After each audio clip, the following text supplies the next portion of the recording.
नमस्कार। आज हम आपको व्यवसायिक सांख्यिकी के अंतर्गत बीकॉम फर्स्ट सेमेस्टर में एक टॉपिक है अपकिरण की माप।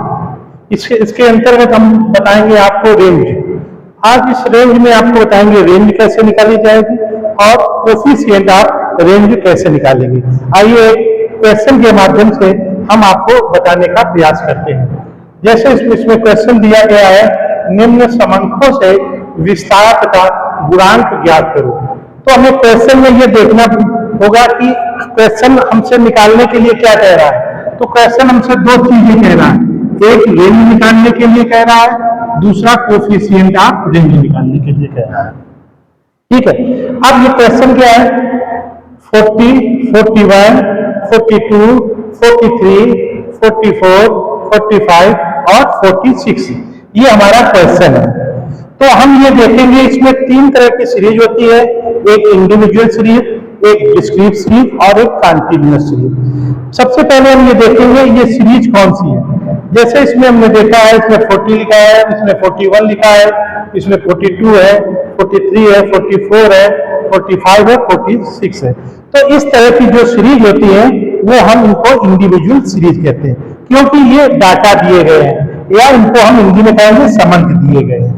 तो इसको हम रेंज कैसे निकालेंगे इंडिविजुअल में हम आपको बता रहे हैं। तो इसमें रेंज का फार्मूला क्या है, range is equal to largest value minus small value. तो हम शॉर्टकट में L माइनस S कर देंगे। L का मतलब क्या होता है, लार्जेस्ट वैल्यू, माइनस S का मतलब क्या, स्मॉल वैल्यू।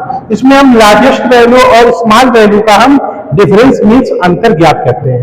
तो हम कैसे अंतर इसका ज्ञात करेंगे, रेंज इज इक्वल टू, यहाँ पे लार्जेस्ट वैल्यू कितनी आई है, 46 है, यहाँ हमने 46 लिख दिया है, माइनस ये है स्मॉल वैल्यू, यहाँ स्मॉल वैल्यू कौन है, सबसे छोटी संख्या 40, तो हमने यहाँ 40 लिख दिया है।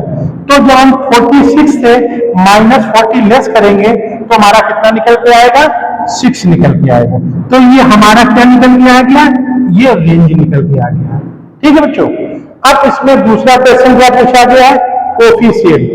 तो कोफिशिएंट क्या क्या फार्मूला है, कोफिशिएंट ऑफ रेंज, इसको हम कैसे निकालेंगे, लार्जेस्ट L को कहते हैं लार्जेस्ट वैल्यू, माइनस S को कहते हैं small value, upon largest value plus small value. अगर हमें लार्जेस्ट वैल्यू और स्मॉल वैल्यू की वैल्यू का अगर मालूम है तो हम कोफिशिएंट ऑफ रेंज आराम से निकाल सकते हैं। तो हम क्वेश्चन में देखेंगे लार्जेस्ट वैल्यू हमारी कितनी है, 46 है, तो हमने यहाँ 46 लिख दिया। स्मॉल वैल्यू हमारी कितनी है, यहाँ पे 40 है, तो हमने यहाँ 40 लिख दिया। ये माइनस में है तो हमने माइनस कर दिया, अपॉन लार्जेस्ट वैल्यू कितनी है, 46 है, ये प्लस का है तो हमने यहाँ प्लस कर दिया। स्मॉल वैल्यू यहाँ पे कितनी है, 40 है, तो हमने इसको 40 कर दिया। अब इसको कैलकुलेट करेंगे, 46 में माइनस 40 जाएंगे तो 6 आ जाएगा। अब ये प्लस का है तो इसको ऐड कर देंगे, जोड़ देंगे तो 86 आएगा। अब 86 से हम 6 को डिवाइड करेंगे तो यहाँ पे आएगा 0.069। तो क्या हमारा आंसर निकल के आया, coefficient of range is equal to 0.069। तो आपने देखा बच्चों, तो अपकिरण की माप के अंतर्गत रेंज कैसे निकालते हैं और कोफिशिएंट रेंज किस तरह निकाला जाता है वो इंडिविजुअल सीरीज में हमने आज आपको बताया।